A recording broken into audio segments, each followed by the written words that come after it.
அணி அழகு மூன்றா என்னது நம்ம அன்னைக்கு அதோட தொடர்ச்சி தான் நம்ம யாழ் அழகு ஒண்ணு அணி இலக்கணம். இந்த அணி இலக்கணம் நம்ம அன்னைக்கு யாப் இலக்கணம் முடிஞ்சதுல அதுக்கு அடுத்து நம்மளுக்கு அணி இலக்கணம் அதையும் முடிச்சிடலாம். நம்ம என்ன போன வகுப்புல இதெல்லாம் முடிக்கல.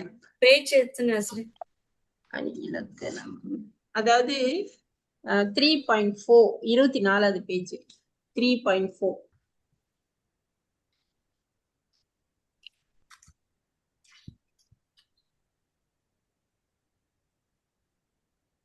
ஓகே. அணினா வந்து அணிதல், அழகுபடுத்துறது, அணிஞ்சு கொள்றது. இப்போ வந்து செய்யுள் நம்ம என்ன பண்ணோம், அடி சீரு தொடை எல்லாத்தையும் போட்டு ஒரு உருவமா கொண்டு வந்தாச்சு, ஒரு மனசுல கொண்டு வந்தாச்சு. சரியா?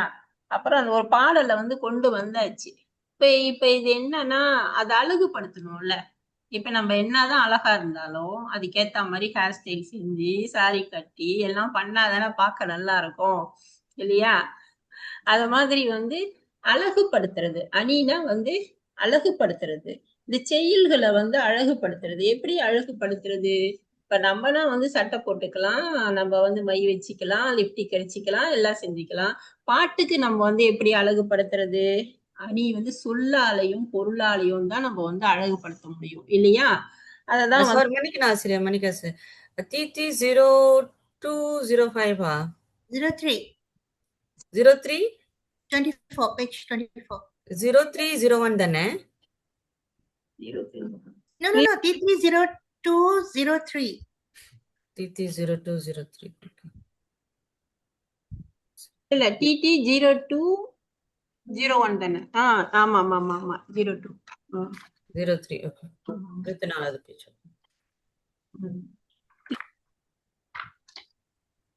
அப்ப நம்ம வந்து இதுல வந்து நம்ம வந்து சொல்லு பொருள் இது எல்லாத்தையும் வச்சுதான் நம்ம வந்து அழகுபடுத்த முடியும் இல்லையா?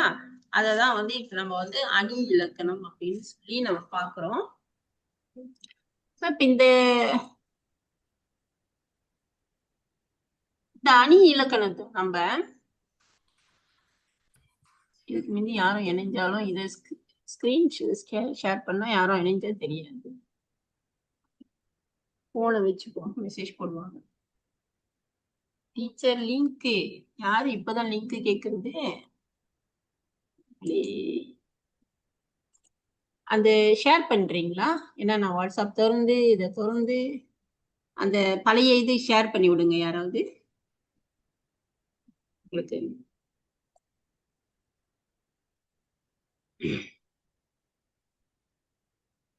ஓகே. இப்ப ஊமைப்படுத்துறது. ஊமைனா என்னது? தாமரை போன்ற கண்ணம் அப்படின்னு நம்ம சொல்லுவோம் இல்லையா? அப்ப என்னது? தாமரை போல கண்ணம் அப்படின்னு சொல்றோம். கண்ணும் வந்து தாமரையா கிடையாது, ஆனா தாமரை போன்ற கண்ணம் அப்படின்னு நம்ம சொல்லுவோம் இல்லையா? பால் போல் இன்சொல் இந்த மாதிரி எல்லாம் நம்ம வந்து சொல்லுவோம். அப்ப ஒரு பொருளை இன்னொரு பொருள் கூட ஒப்புமைப்படுத்தி சொல்றோம் இல்லையா? அதுதான் வந்து ஓமை சொல்றோம். ஓமை அணி அப்படின்னு நம்ம வந்து சொல்றது. சரியா? இந்த ஓமை அணியில வந்து நம்ம இப்போ வந்து இதை எப்படி நம்ம பிரிக்கிறோம் அப்படின்னா, இப்போ பால் போல் உங்களோட நூல்லயே இருக்கு பாருங்க, பால் போல் இன்சொல் அப்படின்னு இருக்கு இல்லையா? இப்ப பால் என்னது? பாலை தான் வச்சு ஊமைப்படுத்த போறாங்க. பால்ன்ற பொருளை வச்சுதான் நம்மளுக்கு ஊமைப்படுத்த போறாங்க. அப்ப அதுக்கு உறுப்பு தான் வந்து போலும். சரியா? பால் போலும் அப்படின்றது அதுக்கு வந்து ஒரு உறுப்பா வந்து நம்மளுக்கு வந்து அந்த உவமைக்கு உறுப்பா வந்து வருது. இன்சொல் அப்படின்றது என்னது? அந்த உவமேயம். அதை வச்சுதான் அதை வந்து நம்ம உவமேயமா நம்மளுக்கு வந்து சொல்றோம். இப்ப அதோட பொதுத்தன்மை என்ன? பொதுவா அதுக்கு என்ன தன்மையை வந்து நம்ம சொல்ல போறோம்? இனிமைக்கு தானே நம்ம குறிப்பிட போறோம். அந்த பொதுமை தன்மை அதுக்காக தான் நம்ம வந்து அதை குறிப்பிடுறோம். சோ இப்ப நம்மளுக்கு வந்து உமை அப்படின்னு நம்ம சொல்லணும். ஓமை அணி அப்படின்னு நம்ம சொன்னோம்னா அதுல ஓமை, ஓமேயம், ஓம உருபு அப்படின்னு சொல்லிட்டு நம்ம வந்து இத வந்து நம்ம வந்து பிரிச்சு பார்க்க நம்ம தெரிஞ்சுக்கணும். சரியா? இதுக்கு வந்து நம்மளுக்கு வந்து கீழே வந்து உங்களுக்கு எடுத்துக்காட்டு ஊமையணி அப்படி கொடுத்துருக்காங்க. சரியா? எடுத்துக்காட்டு அதாவது ஊமையணி இந்த ஊமை அணி இந்த நம்மளுக்கு வந்து சொல்றாங்க இல்லையா இந்த அணி இலக்கணம், அது கிட்டத்தட்ட 100 வகையான அணி இலக்கணம் இருக்கு தெரியுமா? பல ஒண்ணுத்துலயே அப்படியே பிரிஞ்சு பிரிஞ்சு போவோம். நம்மளுக்கு ஓமை அணியில பலது பிரியும், எடுத்துக்காட்டு அப்படியே பிரிச்சு பிரிச்சு போவோம். 100 வகை கிட்ட இருக்கு நம்மளுக்கு. ஆனா நம்ம இப்ப படிக்கிறது பொதுவானது மட்டும்தான் நம்ம இப்ப வந்து படிக்கிறோம் நம்ம. சரியா? இப்ப இதுல வந்து நம்மளுக்கு அடுத்தது என்ன கொடுத்திருக்காங்க உங்க பாடல் நூல்ல அப்படின்னா, எடுத்துக்காட்டு ஓமை அணி கொடுத்திருக்காங்க. எடுத்துக்காட்டு ஓமை அணின்னா என்னது? இந்த ஓமானம் சொன்னோம் இல்லையா, அது வந்து இந்த ஓமானமும் ஓமேயமும் வந்து என்னது தனியா நிக்குது. அது தனியா நிக்குது. அதுக்கு இடையில இந்த உருபுன்னு சொல்றோம் இல்லையா. இப்ப இந்த பால் போல் சொல் அப்படின்னு நம்ம சொன்னோம். அதுல அந்த போலும் அப்படின்னு வருது இல்லையா, அது மறைஞ்சி வருது. சரியா? மறைஞ்சி அது இருக்கு, ஆனா மறைஞ்சி வருது. மறைஞ்சி வர்றதுதான் வந்து எடுத்துக்காட்டு ஓமையணி அப்படின்னு நம்ம சொல்றோம். அதுக்கு கீழே வந்து நம்மளுக்கு வந்து ஒரு பாடல் கொடுத்திருக்காங்க. என்ன கொடுத்திருக்காங்க? புற தூய்மை நீரால் அவையும் அப்படின்னு கொடுத்திருக்காங்க. சரியா? நம்மளுக்கு வந்து புற தூய்மைன்னு என்னது? நம்ம உடம்பு வந்து நம்ம சுத்தப்படுத்தணும்னா என்ன பண்ணணும்? நீராலதான் நம்ம வந்து அதை கழுவி சுத்தம் செய்யறோம். அதானே? புற தூய்மை நீரால் அமையும், அகத்தூய்மை வாய்மையால் காணப்படும். இப்போ உடம்பு மட்டும் அழகா இருக்கு, சரி. அகத்தூய்மை எப்படி வரும்? வாய்மையால் காணப்படும் இல்லையா? வாய்மைனா என்ன? நம்மளுக்கு வாய்மைனா உண்மை அப்படின்னு நம்ம சொல்லலாம் இல்லையா? அப்ப புற தூய்மை நீரால் அமையும், அகத்தூய்மை வாய்மையால் காணப்படும். இப்போ இங்க வந்து நீங்க பாத்தீங்கன்னா போல போன்று இந்த மாதிரி எதுவுமே உருபு வந்து இல்லை இல்லையா? எதுவுமே இல்லை, ஆனா மறைஞ்சி இருக்கு. புற தூய்மை வந்து நீரால் அமையும், அது போல அகத்தூய்மை வந்து வாமையால் காணப்படும். அப்படித்தானே? அது மறைஞ்சி வருது இல்லையா? அதனால இத வந்து எடுத்துக்காட்டு ஊமை அணி அப்படின்னு நம்மளுக்கு வந்து சொல்லுவாங்க. சரியா? அடுத்து வந்து இல் பொருள் ஓமை அணி. இல் பொருள் அப்படின்னா இப்ப பேரு தான், எப்போதுமே பேரு தானே உங்களுக்கு பிரச்சனையா இருக்கும் இல்லையா? இல் பொருள் ஓமை அணி. இல் பொருள் ஓமை அணின்னா என்னது? இல்லாத ஒரு பொருளை வச்சுதான், அதனாலதான் இல் பொருள் சொல்லிட்டாங்க. இல்லாத ஒரு பொருளை வச்சு ஊமைப்படுத்தி பாக்குறது. இப்போ என்னது? இமயம் போல எழுந்து நடந்தது போல அப்படின்னு நம்ம சொல்றோம். இமயம் போல எழுந்து நடந்தது போல அப்படின்னு. அப்ப இது என்னது? உலகத்துல இமயம் வந்து ஏஞ்சி நடக்குமா என்ன? இல்லாத ஒரு பொருளை வச்சு நம்மளுக்கு வந்து நிகழாத நிகழ்றதுக்கு இயலாத ஒரு பொருளை வந்து ஓமையா வந்து சொல்றதுதான் இல் பொருள் ஓமை அணி. இருக்கை வேழத்து ராகவன் வந்தான் அப்படின்னு. இது வந்து கம்பராமாயணத்துல வர ஒரு சொல்லு. இது இருக்கை வேழத்து, வேளம்னா யானை. யானை அது ராமனை வந்து கம்பர் அந்த மாதிரி வர்ணிச்சிருப்பாரு. இருக்கைன்ற தும்பிக்கை, துதிக்கை, அந்த துதிக்கை இருக்கும் இல்லையா யானைக்கு, அது. சரியா? இருக்கை வேழத்து ராகவன் வந்தான் அப்படின்னு சொல்லிட்டு, அப்போ அவனுக்கு என்ன தும்பிக்கையா இருக்கு? இல்லல்ல. ஆனா அதுதான் அது மாதிரி வந்து நிகழாத இல்லாத ஒரு பொருளை வச்சு சொல்றதுனால இல் பொருள் ஊமை அணி. அவ்வளவுதான். ஓகேவா? அடுத்து வந்து உருவக அணி. இப்ப உருவக அணி அப்படின்னா என்ன அப்படின்னு சொன்னா, ஓமானும் நம்ம பார்த்தோம், ஓமேயும் நம்ம பார்த்தோம். இது ரெண்டுமே வந்து தனித்தனியா நம்மளுக்கு வந்து கூறாம ஒரே இதுல வந்து உருவகப்படுத்தி சொல்றது, ரெண்டுத்தையும் ஒன்னா வச்சு சொல்றது. சரியா? எடுத்துக்காட்டு வந்து நம்மளுக்கு என்ன? மனமென்னும் தோணி பற்றி மதி என்னும் கோலையூன்றி அப்படின்னு சொல்லிட்டு. சரியா? இப்ப நீ நல்லா பாருங்க, இந்த அணி வந்து நம்ம ஒவ்வொரு பாடல்லையும் அணி இல்லாம ஏதாவது ஒரு பாடல்கள் இருக்கா? நீங்க பாருங்களேன். அப்படி இல்லைன்னா அந்த பாடலே நல்லா இருக்காது இல்லையா? இப்போ இது வந்து உருவக அணி. இதுக்கு நம்ம எல்லா பாடலும் பார்த்தா நீங்க எல்லா செயல்லையும் இந்த மாதிரிதான் இருக்கும். ஒன்னொன்னும் ஒவ்வொரு மாதிரி எழுதியிருப்பாங்க. சோ அதை வேறுபடுத்தி நம்மளுக்கு வந்து இல் பொருள் ஊமை அணி, உருவக அணி, எடுத்துக்காட்டு ஊமை அணி, ஏகதேச உருவக அணி அப்படின்னு நம்மளுக்கு வந்து தனித்தனியா தலைப்பு வச்சிருப்பாங்க. சோ அதனால வந்து நீங்க அதை பார்த்து குழம்ப வேணாம் அப்படின்ற நான் சொல்றேன். அப்ப உருவக அணி அப்படின்றது ஓமானத்தையும் ஓமேயத்தையும் ரெண்டும் தனித்தனியா கூறாம ஒரே தன்மையில வந்து அதை சொல்லி ஏற்றுறதுதான் வந்து உருவக அணி. அதுக்கு உங்களுக்கு எடுத்துக்காட்டு என்ன கொடுத்திருக்காங்க? மனமென்னும் தோணி பற்றி மதி என்னும் கோலையூன்றி அப்படின்னு சொல்லி சொல்லியிருக்காங்க. அப்ப இதுல என்னது, மனம் வந்து தோணியாகவும் மதி வந்து மூன்று குலவாகவும் வந்து நம்மளுக்கு உருவகப்படுத்தியிருக்காங்க. அதுக்கடுத்து ஏக தேச உருவக அணி. இது என்ன ஏக தேச அப்படிலாம் கேள்வி கேட்டுறாதீங்க. ஏகன்னா அது ஒரு பகுதி, சரியா? ஒரு பகுதியை தான் ஏக தேச அப்படின்னு ஏக தேச அப்படின்னு சொல்றோம். ஏகம்னா ஏகம் ஏகன் ஏகனா முதல்வர் இதெல்லாம் நம்மளுக்கு வந்து உருவக இந்த அணி இலக்கணமே வந்து தண்டி அலங்காரம் அப்படின்னு சொல்ற இலக்கணத்துல இருந்துதான் நம்மளுக்கு வந்து அணி இலக்கணம் வந்து வருது. தொல்காப்பியத்துல அணி இலக்கணம் தனியா இல்ல, அதுலயே வந்து நம்மளுக்கு தொல்காப்பியத்துல நீங்க பாத்தீங்கன்னா எழுத்து சொல் பொருள் மூன்று பிரிவு தானே நம்மளுக்கு. அதுக்கப்புறம் வந்த இலக்கணம் தான் 5 இலக்கணம் அப்படின்னு சொல்லிட்டு எழுத்து சொல்லு பொருள் யாப்பு அணி அப்படின்னு சொல்லிட்டு 5 தான் வந்து நம்மளுக்கு வந்து பிரிக்கிறாங்க. சோ இது பிற்காலத்துல வந்ததுனால கொஞ்சம் அந்த சொற்கள் எல்லாமே நம்மளுக்கு வந்து கொஞ்சம் கலந்துதான் இருக்கும் நம்மளுக்கு. சோ ஏக தேச அப்படின்றது, ஏக தேசம்னா அது ஒரு பகுதி, சரியா? அது எப்படின்னா ஏக தேச உருவகம்னா ஒன்ன வந்து உருவகம் செஞ்சிருவாங்க, ஒன்ன வந்து உருவகம் செய்யாம, ஒன்ன உருவகப்படுத்திட்டு இன்னொன்னு வந்து உருவகப்படுத்த மாட்டாங்க. அந்த ஒரு பகுதியை மட்டும் உருவகப்படுத்திட்டு, அதான் ஏக தேசம்னா ஒரு பகுதி உருவகப்படுத்திட்டு ஒரு பகுதியை வந்து உருவகப்படுத்த மாட்டாங்க. அது எப்படி? பிறவி பெருங்கடல் நீந்துவர் நீந்தார் இறைவனடி சேராதார். இப்போ இதுல என்ன, இந்த பிறவியவே வந்து நம்மளுக்கு என்ன சொல்லிடுறாங்க, பெருங்கடல், ஒரு பெரிய கடல். ஆமா, இந்த பிறவியே ஒரு பெரிய கடல் தான். என்னது, நீந்துவோம் என்ன பண்ணுவோம், திடீர்னு கரை வந்த மாதிரி இருக்கும். அப்படா கரை வந்துருச்சு, எல்லாம் செட்டில் ஆயிடுச்சுன்னும் போது என்ன ஆயிடும், பெரிய ஆளை வந்து எடுத்த இடத்துலயே கொண்டு போய் உட்கார வச்சிரும். திரும்ப வந்து நீச்சல் அடிப்போம், அடிப்பா, திரும்ப வெயில் அடிக்கும், மழை வரும், அப்புறம் அழகா இருக்கும், அப்புறம் சேர்ந்துடலாம்னு சந்தோஷமா இருக்கும். கரை வந்தேன்னு சரி கரையில ஒதுங்குவோம். இப்படி இந்த பிறவியே வந்து ஒரு பெரும் கடல் தான். அதுல நீந்துவர் நீந்தாதார் இறைவனடி சேராதார். அப்ப இந்த பிறவியை வந்து பெருக்கடலா உருவகம் செய்யப்படுறாங்க. ஆனா இறைவன் அடின்னு சொல்றாங்க இல்லையா, அதை உருவகப்படுத்தல. ஒரு பகுதியை உருவகப்படுத்தியாச்சு, ஒரு பகுதியை உருவகப்படுத்தல. அதனால வந்து இது ஏகதேச உருவகம் ஆயிடுச்சு, சரியா? அடுத்து வந்து இயல்பு நவிழ்ச்சி அணி. இயல்பா உள்ளது.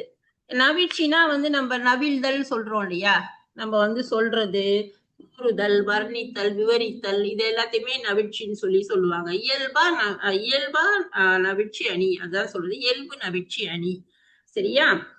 இப்போ இது வந்து இயல்பாவே நம்ம இதுல ஒன்னும் வந்து மறைஞ்சி கிரைஞ்சி எதுவும் இல்லை, இயல்பா இருக்கு. உள்ளபடி அப்படியே அழகுபடுத்தி சொல்லுது. உள்ளபடி அழகுபடுத்தி சொல்லிட்டா அது வந்து இயல்பு நவிழ்ச்சி அணி. அது எப்படி வருது, தோட்டத்துல மேயுது வெள்ளப்பசு, ஓகே, அங்கே துள்ளி குதிக்குது கன்றுக்குட்டி, அம்மா எங்குது வெள்ளப்பசு, உடன் அண்டையில் ஓடுது கன்றுக்குட்டி. இதுல நீங்க மறைஞ்சும் வரல, உருவகப்படுத்தியும் வரல, இயல்பா வந்து நம்மளுக்கு வர்றதுனால இயல்பு நவிழ்ச்சி அணி அப்படின்னு சொல்லிட்டு, சரியா? அடுத்தது வந்து உயர்வு நவிழ்ச்சி அணி.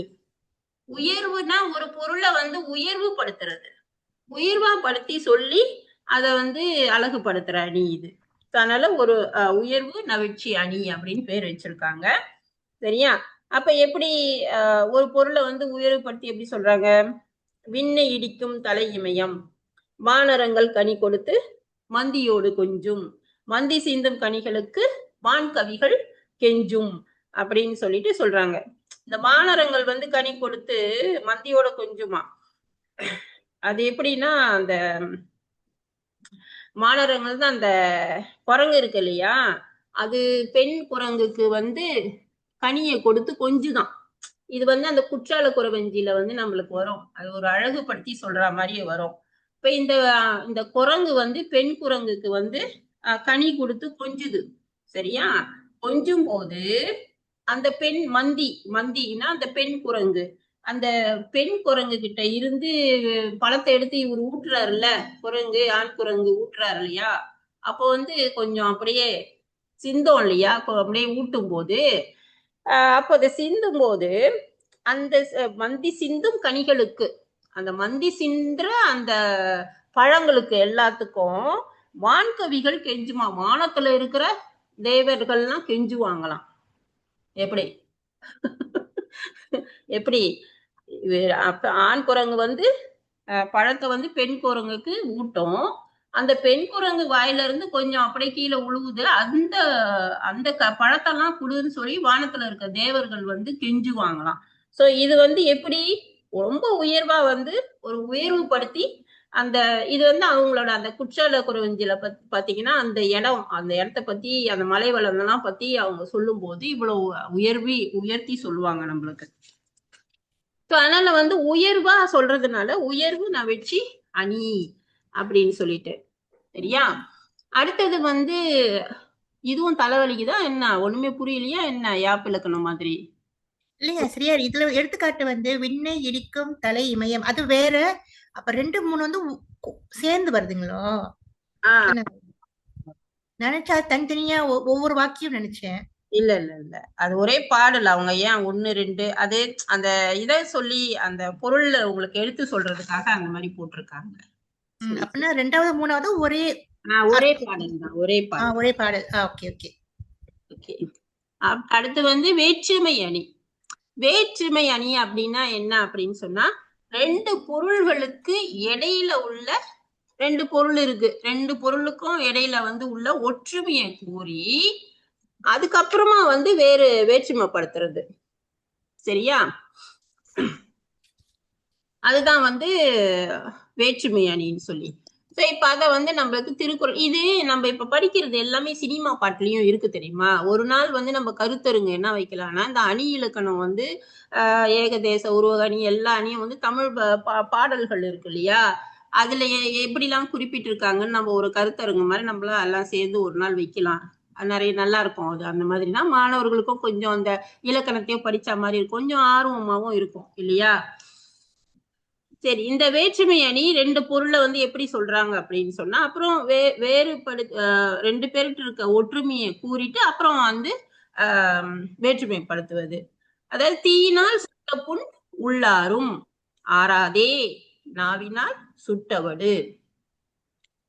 அப்ப இந்த குறட்பாவில வந்து என்ன சொல்றாங்க நம்மளுக்கு, நாக்கும் தீயும் ஒரே தன்மையானது அப்படின்னு சொல்லி ஒன்றுபடுத்தி கூறிட்டாங்க. ஒன்னா வந்து கூறிட்டாங்க, 2 ஒண்ணுதான் அப்படின்னு. நாக்கு வந்து தீயை விட ஒரு கொடூரமானது. சில சமயம் நம்மளுக்கு வாழ்க்கை முழுதும் அதை மறக்கவே முடியாது இல்லையா. ஆனா அவர் எவ்வளவு அழகா யோசிச்சு 2 வரியில சொல்லிட்டு போயிருக்காரு பாத்தீங்களா. இந்த மாதிரி இனிமே யாரை எழுத முடியும்? தீயினால் சுட்ட புண் உள்ளாரும் ஆறாதே, நாவினால் சுட்ட வடு. இப்ப வந்து அந்த இப்ப சொல்றாங்க இல்லையா, இப்ப இருக்கிற காலத்துக்கும் திருக்குறள் பொருந்தோன்றாங்க இல்லையா. அப்போ வந்து தீயினால் சுட்டதெல்லாம் இப்ப வந்து பிளாஸ்டிக் சர்ஜரி எல்லாம் செஞ்சிடுறாங்க இல்லையா. அதனால வந்து நீங்க மனசுல வந்து நாவினால் சுட்டதை எந்த ஒரு இதுவும் பண்ண முடியாது இல்லையா. அப்ப இது ஒரே இது அப்படின்னு தன்மையை வந்து ஒன்றுபடுத்தி சொல்லிட்டு அதுக்கு அப்புறமா வந்து என்ன சொல்றாங்க, தீயினால் சுட்டது ஆறி போயிரும், நாவினால் சுட்டது ஆறாது அப்படின்னு வேற்றுமைப்படுத்தி கூறப்படுறதுனால இது வேற்றுமை அணி அப்படின்னு சொல்லிட்டு நம்மளுக்கு வந்து விளக்கப்படுறாங்க. அடுத்து வந்து இரட்டுற மொழி அணி அப்படின்னு சொல்லி, அதாவது ரெண்டு அதாவது மொழிதல் அப்படின்னு சொல்லி இரட்டுற மொழிதல் அணி. இப்போ இந்த இரட்டுற மொழி அழிதல் வந்து இதுக்கும் வந்து எதுவும் பயந்துராதீங்க, அது பேரு தான் அப்படி இருக்கு. ஒரு சொல்லு இல்லைன்னா ஒரு சொற்றொடல், இது வந்து 2 பொருள் வந்து தர்ற மாதிரி கூறுறது.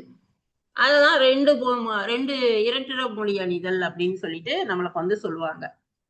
சோ இத வந்து நம்மளுக்கு வந்து 2ஆ பிரிப்பாங்க. இத வந்து பெரும்பாலும் வந்து நம்மளுக்கு பாத்தீங்கன்னா இத ஸ்லேடை அணி அப்படின்னு சொல்லிட்டு தான் பெரும்பாலும் கொடுத்துருப்பாங்க. அதுக்கு 2 நிக்நேம் வேற இருக்கு. ஏன்னா இந்த இரட்டுற மொழி அணி அப்படின்னு நிறைய பேருக்கு வாயிலையும் வராது, டக்குனு சிலேடை மொழி அப்படின்னு சொல்லிடுவாங்க. அதுவும் கொஞ்சம் சுலபமா இருக்கு இல்லையா, அதனால வந்து உங்களுக்கு அப்படியும் சொல்லிடுவாங்க. இப்ப இதை 2ஆ வந்து நம்மளுக்கு வந்து பிரிப்பாங்க.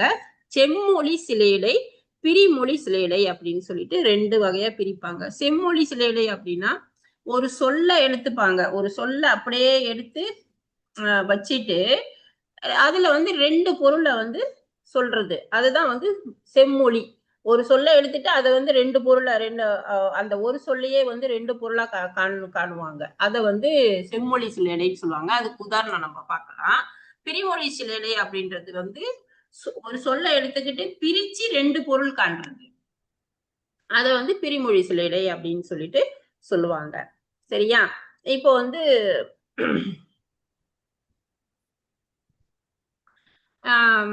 இந்த இரட்டர மொழி எதல் அப்படின்னா நான் வந்து உங்களுக்கு ஒரு எளிய விளக்கணம் கொடுக்குறேன். அது என்ன இரட்டர மொழிதல் அப்படின்னு சொல்லிட்டு. இப்ப பாருங்களேன், இந்த சினிமா பாடல் கூட இருக்கும் தெரியுமா? பார்த்தேன், சிரித்தேன், பக்கத்தில் அழைத்தேன் அப்படின்னு ஒரு பாடல் வரும் இல்லையா? மலைத்தேன் மலைத்தேன் என்னன்னா மலைத்தேன். மலைத்தேன். இப்ப இங்க பாருங்க, மலைத்தேன் மலைத்தேன் வருது இல்லையா? அப்ப ஒண்ணு வந்து என்னது? மலைத்தேன். மலையில இருக்கிற தேன். ஒண்ணு வந்து மலைப்பா வருது. அப்ப இந்த ஒரே பொருள் ஆனா ரெண்டு விதமா அது வந்து முடியுது. ஆமா இல்லையா? அதுதான் இருக்கிற மொழியா நீ. அவ்வளவுதான், முடிஞ்சு போச்சு. எவ்வளவு அழகா இருக்கு. நிறைய பாடல் இருக்கு கண்ணதாசனோட. கண்ணதாசனோட இடையில கூட ஒரு புது பாட்டு கூட இருக்கு. சோ இதுதான் வந்து உங்களுக்கு. அப்ப இதுல வந்து நம்மளுக்கு வந்து செம்மொழி சிலேடை, பிரிமொழி ஒரு சொல்ல எடுத்துட்டு அதையே வந்து நம்மளுக்கு வந்து அப்படியே வச்சுட்டு ரெண்டு பொருள் காண்றது, ஒரு சொல்ல எடுத்து வச்சுக்கிட்டு ரெண்டு பொருள் காண்றது. சரியா? இப்படித்தான் வந்து இருக்கிறதுனால அது ரெண்டு பிரிவா நம்மளுக்கு வந்து கொடுத்துருக்காங்க. சோ இப்போ சொல்ல பிரிச்சு ரெண்டு பொருள் காண்றது வந்து பிரிமொழி சோலைன்னு சொன்னோம் இல்லையா? அதுக்கு வந்து உங்களுக்கு வந்து கீழே வந்து ஒரு பாடல் கொடுத்துருக்காங்க. அது என்னன்னா, செய்யற்கிடை மறிக்கும் சேர்பலகையிட்டு முட்டும் ஐயமர வேற்றாளருக்கும் துய்ய நிலை தேடும் போல் சேர் திருமலையார் என்பரையில் ஆடும் கதவு நிகராம் அப்படின்னு சொல்லி கொடுத்துருக்காங்க. இது எப்படின்னா, இந்த சேர் அப்படின்னு கொடுத்துருக்காங்க இல்லையா? சேர் பலகைன்னு கொடுத்துருக்காங்க இல்லையா? அதை நீங்க பாருங்களேன், சேர் பலகைனும் படிக்கலாம், பலகைனும் படிக்கலாம். அப்புறம் சேரும் சேர்ற இணைற பல கையினும் படிக்கலாம். அங்க ரெண்டு வருதா இல்லையா உங்களுக்கு? இல்லையா? அந்த மாதிரி வந்து ஒரு சொல்ல பிரிச்சா அங்க ரெண்டு வந்து பொருள் வரா மாதிரி நம்மளுக்கு வந்து அது கொடுக்கும். அது இப்போ இது பொருள் என்னன்னா, ஆடு வந்து வயல்ல மந்த மந்தையா கிடக்குதான். அப்ப வந்து என்னது, இது ஒரு பொருள் பாருங்க. அந்த சொல்ல பிரிச்சு பிரிச்சு நம்ம பார்த்தோம்னா, ஆடு வந்து வயல்ல மந்த மந்தையா கிடக்குது, செய்யுட்கிடை மறிக்கும் சேர் கிடக்குது, பல கைகள் சேர்ந்து பலகை பலகை. சரியா? இட்டு முட்டும், பலகை சேர்ந்து வந்து அப்படியே முட்டி தடுக்கும் போது அது தலையால முட்டுமா, தலையால முட்டும். ஐயமர வெற்ற மேல முட்டும். அப்புறம் வந்து என்ன செய்யும் அப்படின்னா, தன்னை தாக்க வருபவரை தாமே உறுதியா வந்து அது தாக்கும். அப்புறம் வந்து துய்ய நிலை, அப்புறம் நல்ல தூய்மையான இடத்துல வந்து அது வந்து படுத்துக்கணும் அப்படின்னா மாதிரி நம்மளுக்கு வந்து தேடும் புகழ்ச்சே திருமலையாரன் வழியில் ஆடும் கதவு நிகராம் அப்படின்னு ரெண்டு கொடுத்துருக்காங்க. இதே வந்து கதவுக்கு நீங்க போய் பாத்தீங்க அப்படின்னு சொன்னா, இந்த கதவு வந்து நீங்க அதுவும் அப்படிதான். சேர் பலகை. இன்னும் யாரு மெசேஜ் அனுப்பிட்டு இருக்கா? இன்னும் இடையிலையா?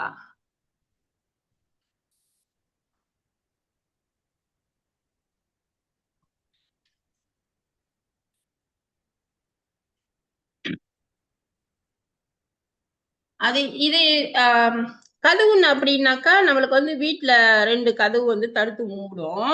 அந்த சேர் பலகை ரெண்டு வாயில வந்து மூடுறதுக்கு வந்து சேர்ந்து பலகை வந்து பயன்படும். அப்புறம் தூய்மையான அப்படின்றது வாயில் நிலை பொருந்திய தூய்மையா இருக்கும்.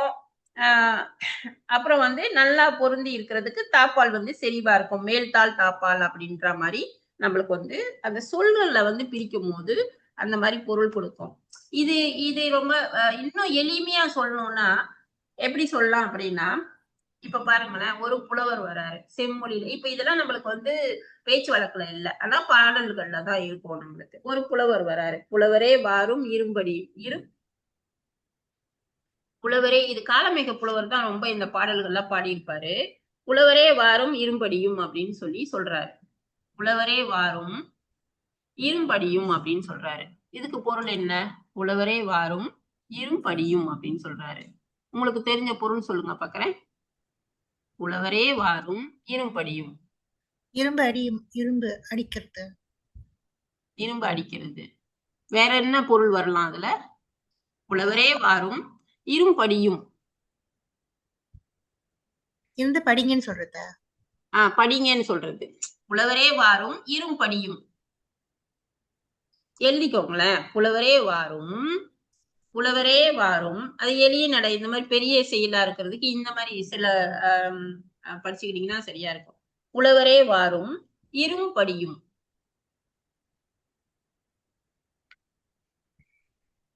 ஓகேவா? இப்ப இத பிரிச்சா என்னது? புலவரே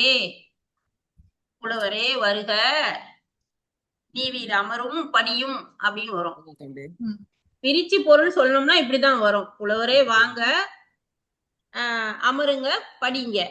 ஏன்னா இரும் படியும். இருன்னா அமருங்க அப்படின்னு தானே, இருங்க படிங்கன்னு சொல்லலாம். இருந்து படிங்க. ஆமா, அப்படி சொல்லலாம். இல்லைன்னா இப்ப இன்னொரு வகையா ரெண்டாவதா என்ன போடலாம்? புலவரே வாங்க இரும்புனே அடிங்க. நக்கலா சொல்றது. ஆமா, அப்ப இது இரண்டு மொழி அடியா எழுது. ரொம்ப சுலபமா இருக்கு இல்லையா இது?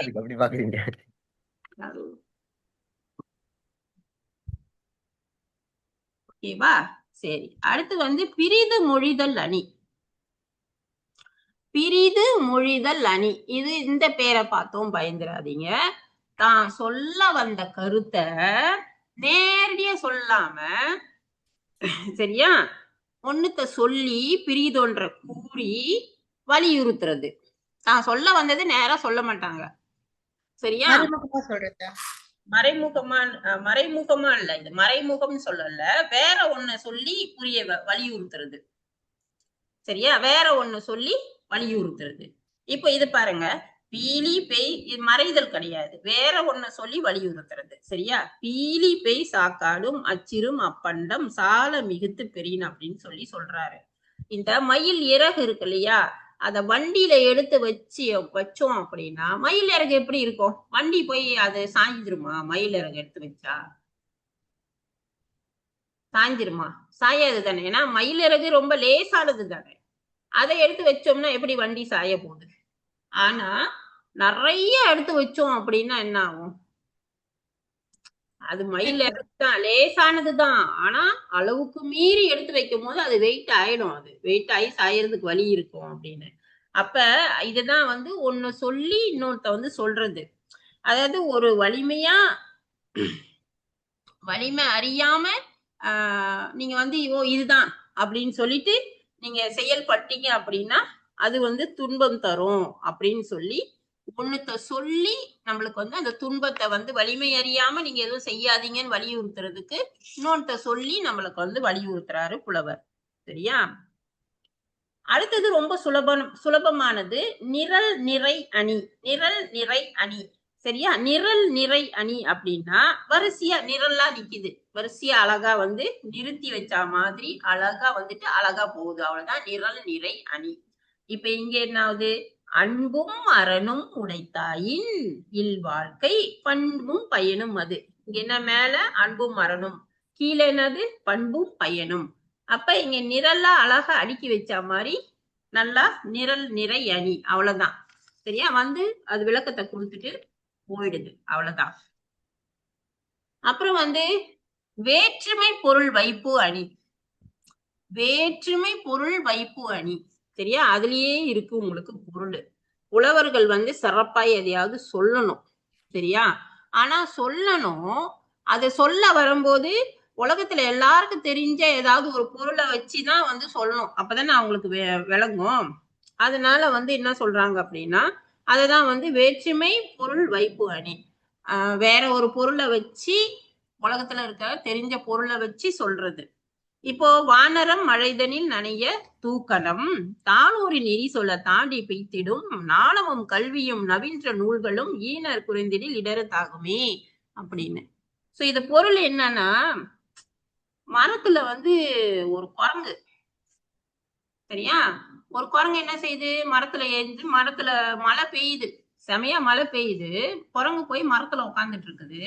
அது நனையாம அப்படியே வந்து அப்படியே ஓரமா ஒதுங்கி மரத்துல உட்காந்துட்டு இருக்கு. சோ அப்ப இத வந்து என்ன பண்ணுது? தூக்கணம் பாக்குது, தூக்கணா குருவி வந்து பாக்குது. பார்த்துட்டு அதுக்கு தெரிஞ்சது என்ன? அது நல்லதை சொல்லுது, அதுக்கு தெரிஞ்ச கதையை அது சொல்லுது. இப்ப இது நம்ம வாழ்வியல் அடிக்கடி நம்ம செய்வோம் இத. அதுக்கு தெரிஞ்சது இத வந்து சொல்லுது. ஒரு கூடு கட்டிட்டு நீ உட்கார்ந்து இருக்கலாம்ல, அது அதுக்கு வந்து குரங்கு advice. அதுக்கு குரங்கு தாவி தாவி குரங்கு புத்திய பத்தியும் தெரியாது, ஒண்ணும் தெரியாது. அதுக்கு தெரிஞ்ச கதையை வச்சு அது மைண்ட் செட்டோட அது பேசுது. அது ஒரு ஒரு ஒரு கூடு கட்டிட்டு இருந்துட்டா மலையில நனைய தேவையில்ல அப்படின்னு சொல்லிட்டு. ஆனா குரங்குக்கு இது அது நல்லது சொல்லுதுன்னு தெரியுமா இந்த குரங்குக்கு? இதுக்கு எவ்வளவு கொழுப்பு இருந்தா நம்மள வந்து இப்படி சொல்லணும்னு சொல்லிட்டு அது என்ன பண்ணுது, தாவி போய் அந்த கூடு இருக்கு இல்லையா, அத வந்து அந்த தூக்கணாங்கருவி வந்து கூடு கட்டி இருக்கு இல்லையா, அந்த கூடெல்லாம் என்ன பண்ணுது, பிச்சு தூக்கி போட்டுருது. சரியா? அப்ப அப்ப வந்து என்னது என்ன ஆயிடுது, இதுல இருந்து நம்மளுக்கு என்ன தெரியுது, நம்ம நல்ல அறிவா இருந்தாலும் நம்மளுக்கு வந்து சொல்ல வேண்டியவங்க கிட்ட தான் நம்ம வந்து சொல்லணும். சொல்லக்கூடாதவங்க கிட்ட சொன்னா இந்த கதை தான் நடக்கும் அப்படின்றது. சோ இதுக்கு வந்து நம்மளுக்கு அவர் வந்து புலவர் என்ன வந்து நம்மளுக்கு கொடுத்திருக்காரு, குரங்கு தூக்கணா குருவி. இந்த கதையை வந்து எல்லாருக்கும் நிறைய பெரும்பாலான பேருக்கு தெரியும். நம்ம குழுவுல யாருக்கும் தெரியுமா தெரியலன்னு எனக்கு தெரியல. புலவர் இந்த கதை வந்து பெரும்பாலும் வந்து எல்லாருக்கும் தெரியும் அப்படின்றதுனால அவர் என்ன பண்றாரு, இந்த கதையை வச்சு நம்மளுக்கு வந்து சொல்றதுனால வேற்றுமை பொருள் வைப்பு அணி அப்படின்னு சொல்லிட்டு நம்மளுக்கு வந்து சொல்றாங்க. அடுத்தது பாத்தீங்கன்னா இந்த கதை இந்த பாடல்லாம் வந்து விவேக சிந்தாமணின்ற செய்யுள்ல வரும். இந்த நிறைய இருக்கும் அந்த செய்யுள்ல. அப்புறம் அடுத்து வந்து தற்குறிப்பேற்று அணி. தன் குறிப்பு ஏற்றம், தன் குறிப்பேற்றம். ஒரு குறிப்பு சரியா, தன்னோட குறிப்பை ஏத்தி அழகுபடுத்துறது. அவரே வந்து ஒரு கற்பனையில வந்து ஒரு குறிப்பு எடுத்துக்கிறாரு. சரியா? இது எப்படின்னா சிலப்பதிகாரத்துல வர்றது. பொருளன் தெடுத்த ஆரையில் நெருங்கொடி வாரேல் வாரேல் என் போல் மறித்து கை காட்ட. இது எப்படின்னா கண்ணகியும் கோவலனும் மதுரைக்கு போறாங்க. எல்லாத்தையும் வந்து இழந்துட்டு கோவலன் கையை பிடிச்சிக்கிட்டு கண்ணகி வந்து போறாங்க. அப்ப போகும்போது இவங்க அந்த ஊர் எல்லையை தாண்டும் போது என்ன நடக்குது அப்படின்னா, அந்த கொடியெல்லாம் அசையும்ல, அந்த கொடி நெடுங்கொடி, அந்த கொடி அசையறது எல்லாம் எப்படி இருக்குன்னா கண்ணகிய பார்த்து வாராத வாராத அப்படின்னு சொல்லுதான். அப்ப இது எப்படின்னா அந்த புலவர் வந்து தன்னோட குறிப்பை எடுத்துக்கிட்டு என்ன பண்றாரு, அந்த அழகுபடுத்துறாரு, அந்த பாடலை வந்து அழகுபடுத்துறாரு. அதுதான் தன் குறிப்பு ஏற்று அணி அப்படின்னு சொல்றது. சரியா? சோ இதெல்லாம் வந்து இந்த மாதிரி நிறைய பாடல்கள் வந்து நம்மளுக்கு இலக்கியத்துல பாத்தீங்கன்னா நிறைய இருக்கும். வஞ்சக புகழ்ச்சி அணி. வஞ்சக புகழ்ச்சி அணி வந்து பழிக்கிற மாதிரியே வந்து புகழ்ந்து பேசுறது. சரியா? ஒருத்தரை பழிக்கணும் அப்படின்னா அப்படியே பழிக்கிற மாதிரியே பழித்து புகழ்ந்து பேசுறது. புகழ்ற மாதிரியே பழிக்கிறது. இந்த பழிக்கிற மாதிரி புகழ்றது கொஞ்சம் தான் இருக்கும், ஆனா புகழ்ற மாதிரியே பழிப்பாங்க இல்லையா, அதுதான் நம்மளுக்கு வந்து நிறைய இருக்கும் இல்லையா. சோ இதுல வந்து பழிக்கிற மாதிரியே புகழ்றது. இது வந்து அவை வந்து பாடுறாங்க, பழிக்கிற மாதிரியே புகழ்றது. எப்படின்னா பாரி பாரி என்று பலர் ஏத்தி, பல பேர் ஏத்தி பேசுறாங்களாம். பாரி பாரி பாரின்னு. பாரியோட புகழ் என்னது, ஊரெல்லாம் பேசுறாங்க. ஐயோ பாரி, பலர் ஏத்தி பேசுறாங்க. ஒருத்தரோட புகழை வந்து எல்லா புலவரும் பாடுறாங்க. ஒருவர் புகழ் சென்னா புலவர் அப்படின்னு சொல்றாங்க. ஒருத்தரையே, இந்த பாரி ஒருத்தரையே எல்லாரும் புகழ்றாங்க. அப்படி பாரி ஒருத்தன் தான் இருக்கானா, பாரி ஒருவனும் அல்லன். ஓகேவா? ஒருத்த மட்டும்தான் அது இல்ல, மாரியும் உண்டு அப்படின்னு. சரியா? இப்போ பாரி மாறினா என்னது, மழை வந்து எவ்வளவு பெரு வள்ளல், அது நம்மளுக்கு எப்படி வாரி வழங்குது இல்லையா. அப்ப பாரிய வந்து குறைச்சி பேசுற மாதிரியே பேசி இங்க என்னது மலைக்கு ஒப்புமையா நம்மளுக்கு வந்து என்ன பண்றாங்க, பாரிய வந்து உயர்த்தி சொல்றாங்க இல்லையா. அதுதான் வந்து நம்மளுக்கு பழிப்பது போல பழித்து புகழ்ந்து சொல்ற மாதிரி வருது. அதுதான் பாரி பாரின்னு பலர் எல்லாரும் ஏத்தி ஏத்தி பேசிக்கிட்டு இருக்கிறாங்க. அவன் ஒருத்தன் தான் வந்து ரொம்ப புகழானவனா, அவனை விட புகழான மலை ஒண்ணு இருக்கு அப்படின்னா அப்ப மலைக்கு வேற யாரையும் சொல்லல, மலைக்கு ஈடா சொல்றாங்க. அப்ப பழிப்பது போல் பழித்து புகழ்றத வந்து சொல்றாங்க. அடுத்தது பாத்தீங்கன்னா, கல்லாதவரும் நனி நல்லர் கற்றார் முன் சொல்லாதிருக்க பெறின் அப்படின்னு. இப்போ கல்லாதவரும் நல்லவங்க தான், சரியா? இப்போ வந்து பாருங்க, புகழ்ற மாதிரியே பழிக்கிறாங்க, புகழ்ற மாதிரியே பழிக்கிறாங்க. கல்வி கற்காதவர்களை வந்து என்ன சொல்றாங்கன்னா, கல்லாதவரும் நனி நல்லவங்க தான் அப்படின்னு சொல்லிட்டு, கற்றவர் முன் சொல்லாதிருக்க பெறின். நல்லா படிச்சவங்க முன்னாடி வாயை மூடிட்டு இரு, சரியா? நீ நல்லவன் தான், நீ படிக்கல, நீ நல்லவன் தான், ஆனா படிச்சவங்க முன்னுக்கு என்னது பேசாத அப்படின்னு. ஏன்னா சில பேர் வந்து நீங்க பாத்தீங்கன்னா ரொம்ப தெரிஞ்சிருக்காது, ஆனா என்ன பண்ணுவாங்க, பேசுவாங்க, அது நல்லாவும் இருக்காது இல்லையா? சோ இப்ப இங்க வந்து நனி நல்லர் அப்படின்ட்டு நல்லவங்கன்னு சொல்லிட்டு அதுக்கப்புறம் என்னது பழிக்கிற மாதிரி இருக்கு இல்லையா? புகழது போல பழித்தளிது. இதுதான் வந்து உங்களுக்கு வஞ்சக புகழ்ச்சி அணி அப்படின்னு சொல்றது. அடுத்து வந்து நம்மளுக்கு வந்து பின்வரு நிலை அணி. பின்வரும் நிலை அணியை வந்து நம்ம இங்க ஸ்கிரீன்ல பார்க்கலாம்.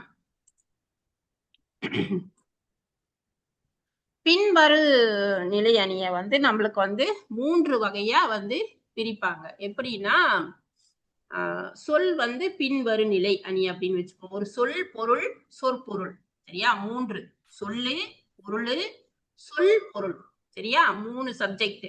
இது வந்து ஒரு சொல் வந்து ஒரே சொல் வந்து பல இடத்துல வருது, பல இடத்துல வந்து பல பொருள் வந்து தரும், சரியா? அது வந்து சொல் பின்வரு நிலை அணி.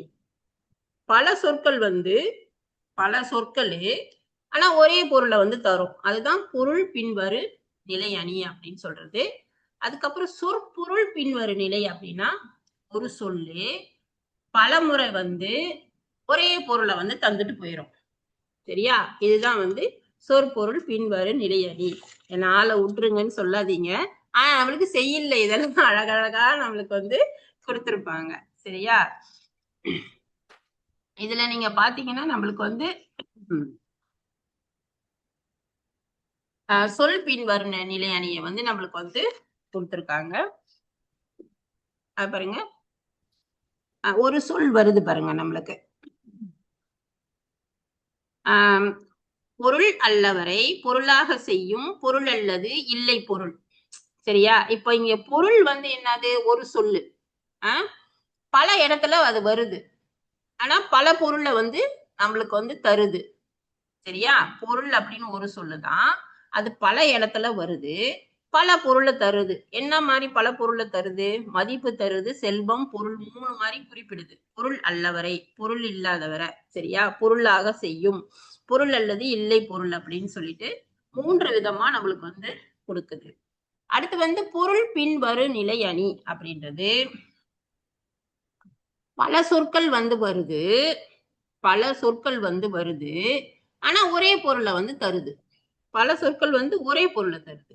இது எப்படின்னா, அவிழ்ந்தன தோன்றி அலர்ந்தன காயா நெகிழ்ந்தன நேர்முகமுல்லை மகிழ்ந்து இதழ் விண்டன கொன்றை விரிந்தன கருவிலை கொண்டன காந்தன் குலை அப்படின்னு சொல்லிட்டு எல்லாமே அவிழ்ந்தன, சரியா? அலர்ந்தன, நெகிழ்ந்தன, மகிழ்ந்து இதழ், விண்டன, விரிந்தன, கொண்டன, இது எல்லாமே வந்து என்னத்த பொருளை கொடுக்குது அப்படின்னா, மலர்ந்தன அப்படின்ற பொருளை தான் குடிக்குது. இது வந்து ஒரு கார்கால அழகை பத்தி சொல்ற ஒரு பாடல். கார்கால அழகுல வந்து இந்த மரங்கள் செடிகள்லாம் பூத்து இருக்கும் இல்லையா, அதை வந்து அழகுபடுத்தி சொல்ற மாதிரியான பாடல் இது. அவிழ்ந்தன, அலர்ந்தன, நெகிழ்ந்தன, விண்டன, விரிந்தன அப்படின்னு வேற வேற சொற்கள் இருக்கு, ஆனா இந்த சொற்கள் எல்லாமே வந்து உங்களுக்கு மலர்ந்தன அப்படின்ற ஒரே பொருளை தான் தருது. அதுதான் வந்து பொருள் பின் வரு நிலை அணி அப்படின்றது, சரியா? அதுக்கடுத்து வந்து சொற்பொருள் பின்வரு நிலை அணி. சொற்பொருள் பின்வரு நிலை அணி அப்படின்றது, ஒரு சொல்லு பல முறை வந்து ஒரே பொருளை தர்றது, சரியா? ஒரே பொருளை தான் தரப்போகுது. ஒரு சொல் வந்து பல முறை வரப்போகுது, ஒரே பொருளை தான் தரப்போகுது. நோய் நாடி, இப்ப இந்த நோய் முதல் நாடி அது தணிக்கும் வாய் நாடி வாய்ப்ப சொல் செயல் அப்படின்றாரு. இந்த நாடி அப்படின்ற சொல் மீண்டும் மீண்டும் வருது, அது எல்லா இடத்துலயும் வந்து என்னன்னு ஒரே பொருளை தான் தருது. ஆராய்ந்து அப்படின்ற ஒரு பொருளை தான் தந்து நிக்குது. இது சொற்பொருள் பின்வரு நிலை அணி அப்படின்னு. சரியா?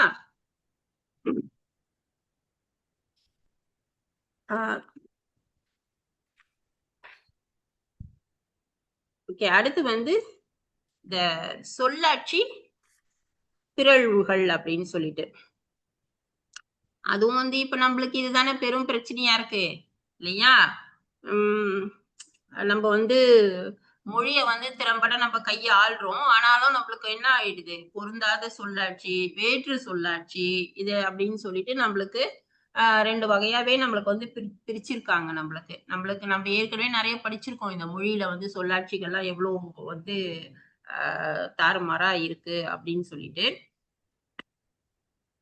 ஏன்னா சொற்களுக்கு வந்து இந்த மரபு சொற்கள் தான் பயன்படுத்தணும், இந்த சொற்களுக்கு வந்து இந்த சொற்கள் தான் எழுதணும் அப்படின்னு சொல்லிட்டு நம்மளுக்கு அன்னைக்கு சொன்னாங்க. அந்த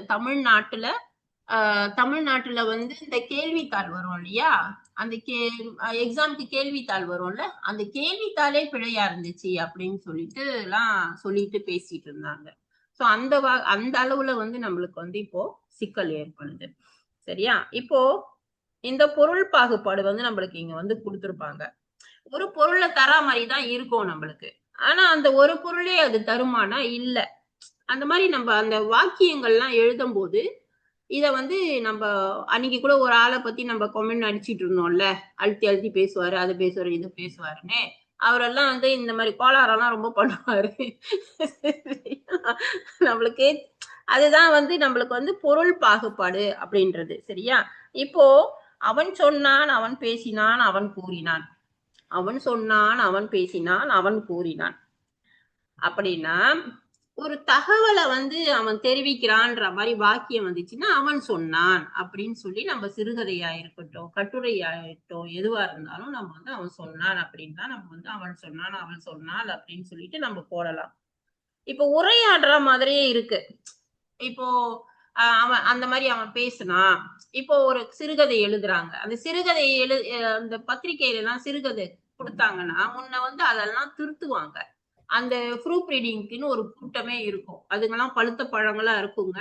யாராவது சிறுகதையெல்லாம் நம்ம வந்து புதியவர்கள் எழுதுனாங்கன்னா அதெல்லாம் அழகா திருத்தி திருத்தி கொடுத்து போடுவாங்க. இப்போ வந்து இதெல்லாம் பார்க்க மாட்டாங்க, தூக்கி போட்டுறாங்க. அன்னைக்கு ஒருத்தவங்க சொல்றாங்க கதையை வந்து ChatGPT எழுதி கொடுத்துருவோன்றாங்க. சோ அப்புறம் வந்து அப்படிலாம் வேற நடக்குதா? அது எப்படி நீ கேட்ட கதையை அது கொடுக்கணும்னா தெரியல, அது எழுதி கொடுக்கணுன்றாங்க. எனக்கும் தெரியாது அது எப்படி எழுதி கொடுக்குறாங்கன்னு. ஆனா இதெல்லாம் அது அது அப்புறம் அனுப்புச்சு என்கிட்ட ஒண்ணு. ஆனா இந்த மாதிரி பிழைகள் வந்து நிறைய இருக்கிறத நம்மளால பார்க்க முடியுது. அப்போ இதெல்லாம் நம்ம வந்து தெரிஞ்சுக்கணும். அப்ப இந்த சிறுகதையில கூட நம்மளுக்கு உரையாடல் மாதிரி வருது அப்படின்னா அவன் இந்த மாதிரி பேசினான் அப்படின்னு தான் வரணும். அங்க வந்து சொன்னான் அப்படின்றதெல்லாம் நம்ம வந்து அங்க போடக்கூடாது. அப்புறம் வந்து கூறினான் அப்படின்னு சொன்னா அது என்னன்னா, இப்போ இவன் வந்து அவன் கூறினான், 2 பேர் பேசுறது வேற, ஒருத்தர் வந்து சொல்ற தகவல் சொல்றது வேற. அப்புறம் வந்து கூறினான் அப்படின்றது வந்து ஒரு வேண்டுதல் இல்லைன்னா சொல்லுதல் அப்படின்ற மாதிரி நம்மளுக்கு வந்து அமையற மாதிரி வரும். சோ இப்ப இந்த பாகுபாடை பார்த்து நம்ம வந்து சொற்களை வந்து கண்டிப்பா அமைக்கணும். அடுத்து வந்து நம்மளுக்கு மரபு சொற்கள் நீங்க பாத்தீங்கன்னா மனிதர்கள்கிட்ட கேட்பாங்க, தின்னுட்டியா? நிறைய குடும்பங்கள்ல பாக்க, நீ தின்னுட்டியா? தின்னுட்டே இருக்க அப்படின்னுவாங்க. தின்னுகிட்டே இருக்கன்றது யாரு செய்வா? விலங்கு தான் செய்யும் இல்லையா? அப்போ இப்போ என்னது, மனிதர்கிட்ட நம்ம அதை பேசுறோம். இப்ப அதெல்லாம் மரபு சொல் பிழை அப்படின்னு வரும். இப்ப மனிதர் என்னது, உணவு தான். இப்ப இந்த உணவே வந்து நம்மளுக்கு வந்து நிறைய வகை கொடுத்துருப்பாங்க. நான் அப்புறம் புதுசா நீட்டா வாட்ஸ்அப்ல உங்களுக்கு பதிவு போடுறேன். தண்ணி குடிக்கிறது கூட எத்தனை விதமா இருக்கு. நம்மளுக்கு வந்து நக்குதல், குடித்தல் அப்படின்னு சொல்லிட்டு நிறைய வரும் நம்மளுக்கு. சோ இப்ப இதெல்லாம் வந்து மனிதர்கள் வந்து உணவு சாப்பிட்டாங்க அந்த மாதிரி சொல்றதெல்லாம் மனிதர்கள். அப்புறம் விலங்கு வந்து தீனி தான் சாப்பிடும் அது இல்லையா? அதாவது விலங்குகள் தீனியை தான் சாப்பிட்டுச்சு அப்படிதான் நம்ம வந்து சொல்லணும். பறவைகள் வந்து இறைதான், தன் இறையை உண்டது அப்படின்னு தான் நம்ம வந்து போடணும். அப்ப பறவை வந்து உணவு சாப்பிட்டுச்சு அப்படின்னு சிறுகதையிலயோ இல்ல நாவல்லையோ எழுதுனா என்ன ஆயிடும்? தவறா போயிடும். மரபு பிழை. ஆனா இப்ப நம்ம பாக்குறோம் தானே, நிறைய கதைகள்லாம் படிக்கிறோம், இதெல்லாம் பாக்குறோம்ல நம்ம. இப்போ நம்ம மூவா கதை இதெல்லாம் நீங்க பாத்தீங்கன்னா இந்த பிழைகள்லாம் இருக்காது. அப்போ இந்த பிழைகள்லாம் இல்லாம நம்ம அழகா அப்படியே மொழி நடையில பேச்சு நடையிலேயே எழுதிட்டு போனா அந்த கதை உள்ளுக்கு நம்ம போயிருவோம். நீங்க நிறைய சொல்றீங்க தெரியுமா? அந்த கதை உள்ளுக்கே நான் போயிருவேன், அது உள்ளுக்க போயிருவேன். நிறைய பேர் நீங்க சொல்லி அதெல்லாம் நீங்க பாத்தீங்கன்னா இந்த மரபு பிழை இருக்காது. அது நீங்க கவனிச்சு பாருங்களேன். அப்புறம் வந்து இதெல்லாம் வந்து நம்மளுக்கு அதே மாதிரி நம்மளுக்கு வந்து ஒலிகளை குறிக்கிறதுக்கும் நம்மளுக்கு வந்து நிறைய சிக்கல் வந்து இருக்கு இல்லையா? கொட்டு கொட்டு அடிக்கிறாங்க அப்படி சொல்லுவாங்க. நல்லா ரொம்ப கொட்டு சத்தம் கேக்குது, கொட்டு அடிக்கிறாங்க அப்படின்னா கொட்டு முழங்குகிறது. சரியா? கடல் இறைகிறது. அலை அடிக்குது அப்படின்வாங்க. அலையெல்லாம் அடிக்காது, இறைகிறது. சரியா? சிங்கம் வந்து கர்ஜிக்கிறது, புலி வந்து உருமுது, காக்கம் கரைகிறது, நாகம் வந்து சீறுகிறது, தவளை தான் வந்து கத்தும். சரியா? தவளை வந்து கத்துகிறது, வண்டு வந்து முரளுகிறது. அது வந்து அப்படின்னு செய்யும், முரளுகிறது. அது வந்து முரளுதல். சரியா? முரளுகிறது. குதிரை கணக்கிறது, நாய் குறைக்கிறது. இந்த மாதிரி வாக்கியங்கள் வந்து நம்மளுக்கு மரபாக பயன்படுத்தணும். நம்ம வந்து நம்ம வந்து பேசும்போது வீட்டுல பேசும்போது பேசலாம். நம்ம நீங்க கதை எழுத போறீங்க, இல்ல சொல்லி கொடுக்க போறீங்க, இல்ல வந்து மேடையில பேச போறீங்கன்னா இதெல்லாம் சரியா தயார் பண்ணிக்கிட்டு போறது ரொம்ப சிறப்பு. சரியா? அதே மாதிரி நம்மளுக்கு தகு சொல் அப்படின்னு சொல்றது. ஒரு ஒரு சொல் வந்து இப்ப பாருங்க, ஒருவன் அப்படின்னா ஒருவன்னாக்கா அண்ணுதான் முடியுது. விகுதி வந்து நம்மளுக்கு அண்லதான் முடியுது. பெண் பாலை குளிக்கணும் அப்படின்னா அல்லதான் முடியும். அவள் அல்லதான் முடியும் நம்மளுக்கு. அதுக்காக இப்போ வந்து நம்ம வந்து ஒருவன் அப்படின்றது நம்ம சொல்றோம். ஒரு ஆணை குறிக்கும் போது ஒருவன் சொல்றோம். அப்பனா வந்து பெண்ணை குறிக்கும் போது ஒருவள் அப்படி சொல்லணுமா அப்படின்னா அது தவறான ஒரு சொல்லாட்சி. ஒருத்தி அப்படின்னா வரும். அப்படின்னா நம்மளுக்கு வந்து யோசிச்சு இப்போ கவிதை எழுதுறன்ற பேர்ல அட்டகாசம் பண்ணிட்டு இருக்கிறாங்க. அந்த மாதிரி ஒருவள் வந்தால் கொடுத்தால் போனால் அப்படின்னு இடையில கூட ஒரு கவிதையை பார்த்தேன். ஆனா அது வந்து நம்மளுக்கு தகுந்த சொல் கிடையாது. சரியா?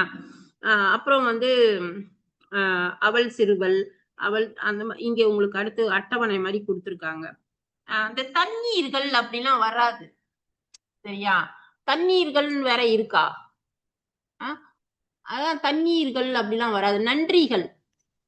நான் நேத்து கூட ஒரு படம் பார்த்தேன். படம் பிடிச்சி படம் வந்து முடியறதுக்கு முன்னுக்கு அந்த பேர்லாம் போடுவாங்கல்ல, அப்ப முன்னுக்கு நன்றிகள் அப்படின்னு போடுறாங்க.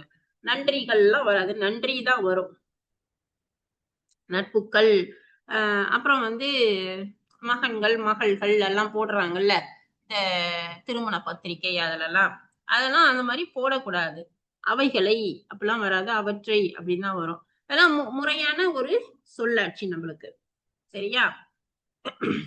அப்ப நம்மளுக்கு வந்து என்ன, நிறைய மொழிகள் வந்து கலந்துருக்கு. இதெல்லாம் நம்ம வந்து ஒண்ணும் செய்ய முடியாத ஒரு சூழல்ல இருக்கும். ஆனாலும் நம்மளுக்கு வந்து நம்மளோட மொழியோட தனித்தன்மையை வந்து காப்பாற்றணும் அப்படின்ற ஒரு இது இருக்கு. இது இருந்தாலும் நம்மளுக்கு வந்து இப்ப நீங்க பாத்தீங்கன்னா நம்மளுக்கு பெரிய தாக்கம் வந்து நம்மளுக்கு பாட நூல்கள்லயே, தமிழ்நாட்டுல பாட நூல்கள், இங்க இருக்கிற பாட நூல்கள் எல்லாத்துலயுமே நம்மளுக்கு வந்து சமஸ்கிருதம் சார்ந்துதான் தமிழ் இலக்கியங்கள் எல்லாமே நம்மளுக்கு வந்து இருக்கு. சமஸ்கிருதம் இல்லைன்னா அந்த சொற்கள் இல்லைன்னா தமிழ் இல்ல அப்படின்னு தானே இருக்கு நம்மளுக்கு. இல்லையா? இப்ப நம்ம குழுவிலேயே இருக்கு. நம்ம குழுவிலேயே பாருங்க, சாதாரண பேரே நம்மளுக்கு எத்தனை பேருக்கு சமஸ்கிருத பேரா இருக்கு, வடசொல் பேரா இருக்கு. இல்லையா? அப்புறம் நம்ம என்ன, அது இல்லைன்னா நம்ம இல்லைன்னா மாதிரி தானே இருக்கு. இல்லையா? இது நம்ம சரிப்படுத்தலாம் அப்படின்னு நம்ம சொன்னா கூட நம்மளுக்கு வந்து என்ன ஆயிடுது அப்படின்னா, அந்த கோயில்ல இருக்க பூசாரிங்க எல்லாம் புதுசா பேரை போட்டு நீ இந்த டைம்ல வந்து இப்போ பிறந்திருக்குப்பா அப்படின்னா நீ வந்து இந்த சா போட்டுதான் நீ வந்து பேரை வைக்கணும், நீ வந்து டூ போட்டு வைக்கணும், டாவா போட்டு வைக்கணும்னு சொல்லி புதுசா எழுதி கொடுத்து அனுப்பிடுறாங்க. இது வந்து அதிகரிச்சுக்கிட்டு வருது. அன்னைக்கு ஒருத்தர் வந்து தமிழ்நாட்டு வானொலி இருக்கு இல்லையா, இங்கே இல்ல இங்க கூட குறையுது தெரியுமா? இங்க கூட நிறைய பேர் வந்து தமிழ் பேர் வைக்கிறாங்க. தமிழ்நாட்டு வானொலியில, அந்த வானொலியில காலையில இருந்து அந்த சிறுவர் நிகழ்ச்சிக்கு வந்து இந்த இது இந்த நிகழ்ச்சி இருக்கும் தெரியுமா? வாழ்த்து சொல்லுவாங்க, பிறந்த நாள் வாழ்த்து சொல்லுவாங்க இல்லையா? அப்ப அந்த ஒரு நான் இவருக்கு பிறந்த நாள், இவருக்கு வாழ்த்து சொல்றோம் அப்படின்னு சொல்லுவாரு. அந்த பேர் எல்லாம் வந்து அவர் அப்படியே அட்டவணை போட்டு அந்த மாதத்துக்கு உள்ளது அப்படியே வந்து ரிலீஸ் பண்ணி பிடிஎஃபா போட்டிருக்காரு. அதெல்லாம் வந்து சமஸ்கிருத பேர்கள் வந்து போட்டிருக்காங்க. அடிப்படையே நம்மளுக்கு வந்து தாய் மண்ணே அங்க வந்து தாய் மண்ணா இருக்கு நம்மளுக்கு. அப்புறம் நம்ம வந்து எங்க என்ன பண்றது? சரியா? அப்ப நம்மளுக்கு வந்து உதட்டளவுல வந்து தமிழ் பேசுறோம், உள்ளத்தளவுல வந்து சமஸ்கிருதம் அப்படின்ற மாதிரிதான் நம்மளுக்கு வந்து மொழி வளர்ச்சி நம்மளுக்கு வந்து நம்மளுக்கு வந்து இருக்கு. நிறைய பேர் வந்து ஆசைப்படுவாங்க, பேரே வந்து நிறைய பேரு ஆசைப்படுவாங்க. ஆசைப்பட்டு பேரு தமிழ் மொழியில வைக்கணும் அப்படின்னாலும் எங்க வீட்லயே நடந்துச்சு. இதுல வந்து மாத்தவே முடியல. பேர் வைக்கிறாங்க. இப்ப என்னோட பேத்திக்கு வந்து வந்து குருக்கள் வந்து எழுதி கொடுத்துட்டாரு, ஹாலா வருது அப்படின்னு சொல்லிட்டு. நான் எப்படி ஏத்துப்பேன்? எனக்கு எப்படி இருக்கும்? என் தலையில மண்டைய சுத்தில வச்சு அடிச்ச மாதிரி இருக்குமா இருக்காதா எனக்கு? அப்ப நான் ஒத்துக்க மாட்டேன் அப்படின்னு அவங்க அம்மா ஒரே யாரு அந்த பொண்ணோட அம்மா வந்து ஒரே அந்த பாட்டி. இது வந்து அப்பாவோட பாட்டி, அது வந்து அம்மாவோட பாட்டி. அம்மா பாட்டி என்ன சொல்றாங்க, அந்த ஐயர் கொடுத்த மாதிரி வைக்கலன்னா நாளை பின்ன அது வந்து கூடும்போது அதுக்கு கெட்டதா நடக்கும், படிக்காம போயிரும். அவன் என்னென்னமோ சொல்லி அனுப்பிட்டான். சொல்லி அனுப்பிட்டான் அந்த குருக்கள். அந்த ஒரு இந்த மாதிரி இந்த சவுண்ட்ல கூப்பிட்டீங்கன்னாதான் அது நல்லா வரும், அதான் வரும், இதான் வரும்னு சொன்னேன்னு அவங்க ஒரே ஒப்பாரி வைக்க. இப்ப இங்க என்ன ஆயிடுச்சுன்னா பேரே செலக்ட் பண்ணல. ஏன்னா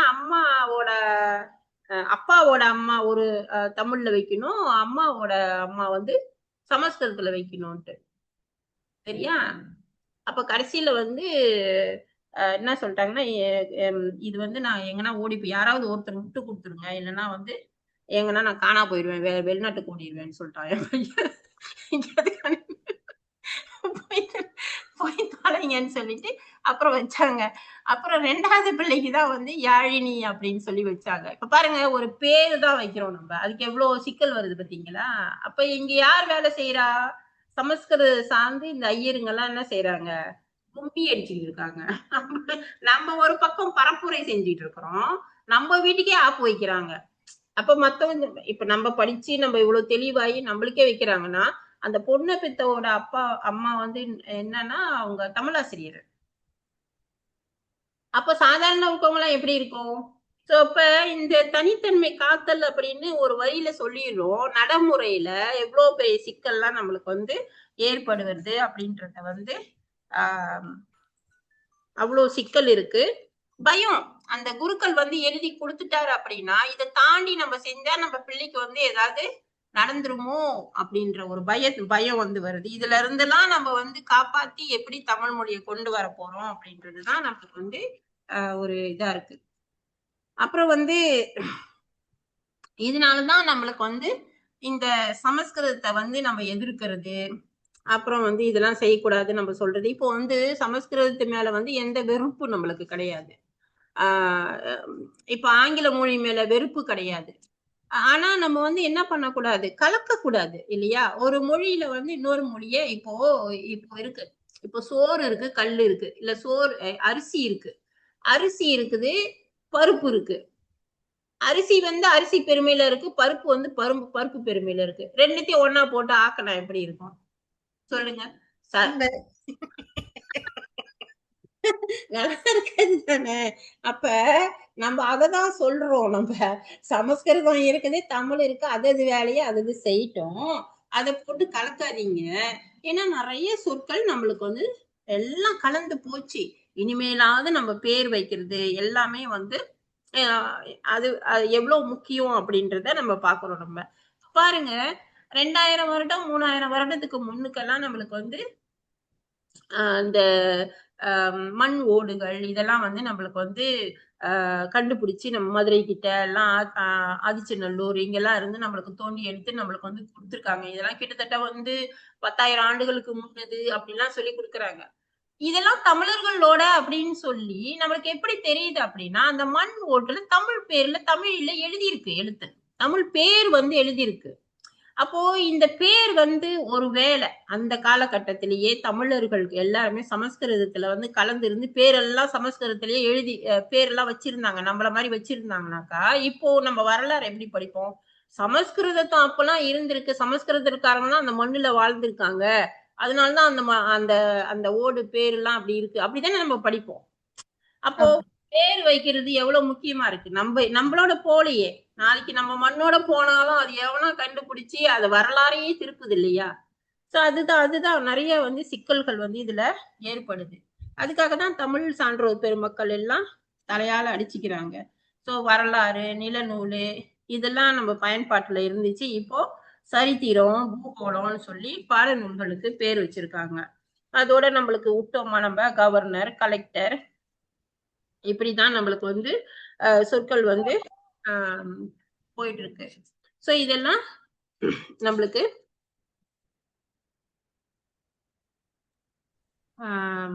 பார்க்கணும் அப்படின்றதுதான் நம்ம வந்து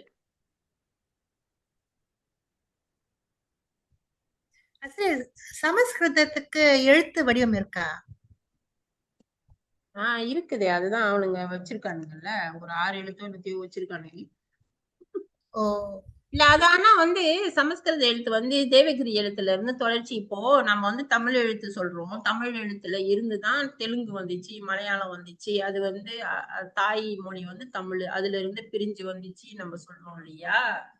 அந்த மாதிரி வந்து ஒரு மொழியில இருந்து பிரிஞ்சு வந்ததுதான் சமஸ்கிருதம். அது ஒரு மூல மொழி கூட கிடையாது நம்மளுக்கு. சோ நம்ம அந்த மொழிய வந்து நம்ம வந்து தவறா நம்ம பேசல. எந்த மொழியுமே நம்ம வந்து தவறா பேசக்கூடாது. ஏன்னா எல்லாமே வந்து ஒரு ஒரு மொழிக்கு ஒரு ஒரு சிறப்பு இருக்கு இல்லையா? நம்ம வந்து எந்த மொழியுமே வந்து தவறா நம்ம பேசக்கூடாது. நம்மளோட சப்ஜெக்ட் என்னன்னா எந்த மொழியுமே ரெண்டும் வந்து கலக்கக்கூடாது. அதுதான் சரியா? இப்போ இப்ப நீங்களே பாருங்க, நீங்க இப்ப தமிழ்நாட்டுக்கு போன எப்படி பேசுவாங்க? அவனா ஹெட்டு வெயிட் அவனுக்குன்னுவாங்க. அப்படியே ஹெட்டு வெயிட்டா? ஓ தலைக்கணம். அதுதான் இந்த எட்ஜ்ல ஷார்ப்பா இருக்கும். அங்க எட்ஜ்ல வெட்டுங்கன்னுவாங்க. சமையல் குறிப்புல ஷார்ப்பா எட்ஜி கட் பண்ணுங்க. அத்தனையுமே ஆங்கில வார்த்தைகளா இருக்கும். நம்மளும் மாதிரி பேசுவாங்க. இப்போ எங்களோட ஆசிரியர் இருக்கும் வரைக்கும் நாங்கெல்லாம் கொஞ்சம் எல்லாம் பேசிட்டு இருந்தோம். சரியா பேசிட்டு இருந்தோம்.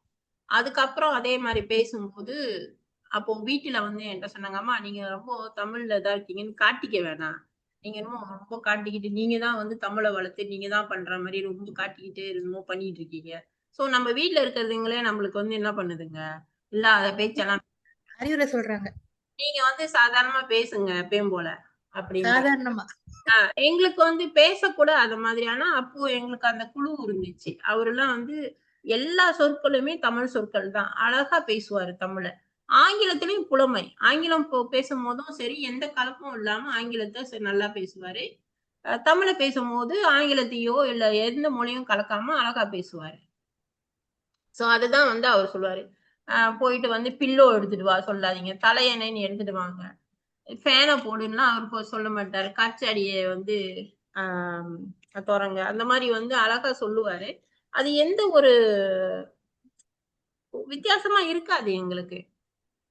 ஆனா அதுக்கப்புறம் வந்து நாங்க வீட்டுல அத மாதிரி செய்யறதுக்கெல்லாம் எங்களுக்கு ஒரு வாய்ப்பு இல்லாமயே போயிட்டு இருக்கு. சோ இதெல்லாம் வந்து ஒரு சோக கதையா தான் இருக்கு. என்னதான் பண்றது? என்னென்னலாம் பண்ணுவாங்கன்னு தெரியல வீட்டுல இருக்கவங்க எல்லாம். வீட்டையே திருத்த முடியாது நம்ம நாட்டை. அவ்வளவு பிரச்சனை. ஒரு பேர் வைக்கிறதே அவ்வளவு பெரிய பிரச்சனையா இருக்கு நம்மளுக்கு. சிக்கலு அவ்வளவு சிக்கலு.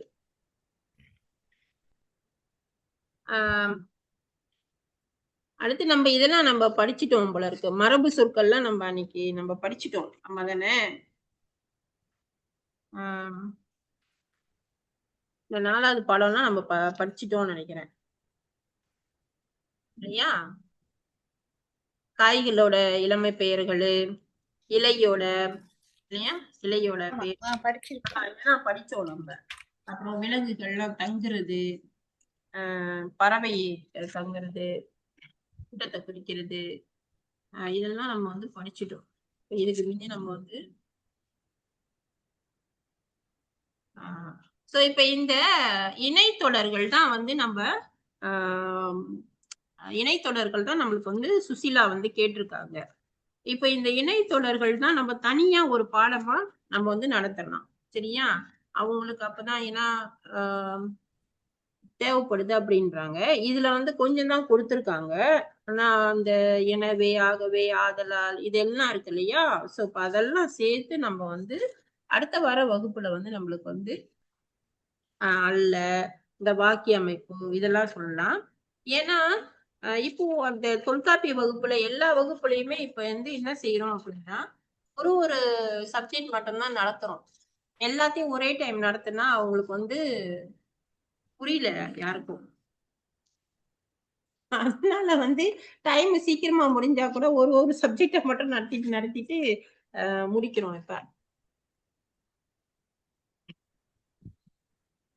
அப்போ இந்த இந்த புக்ல வந்து அந்த மட்டும் தான் இருக்கு. அதுவும் நம்ம சுசிலா கேட்ட சப்ஜெக்ட் தான் இருக்கு. சரியா? அப்போ அத வந்து நம்ம வந்து அடுத்த வகுப்புல வந்து நடத்துவோம். சரி ஆசிரியர். வேற ஏதாவது இந்த இலக்கியம் உரை இருக்கு இல்லையா, அந்த குண்டலிகேசி அது வந்து நம்ம மாணவர்கள் இன்னும் தேதி சொல்லிக்கிட்டே இருக்கிறாங்க. நினைக்கிறேன் 13ஆம் தேதி அப்படின்னு நினைக்கிறேன்.